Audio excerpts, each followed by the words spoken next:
Alright, customer complaint washer's not draining. More than likely we got a bad drain pump, so let's see what we get. So we got it in diagnostic mode. You can hear the pump, we got a bad drain pump.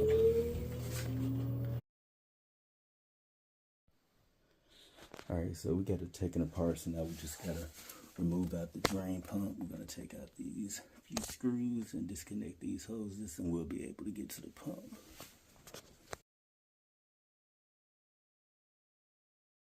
Alright, so we got it out, so we're about to disconnect it and take these few screws off.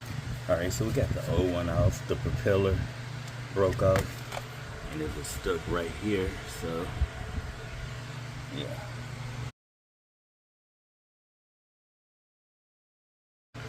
Alright, so this is the new one we're about to put on right here. Alright, we're getting ready to put the ring clamp back on.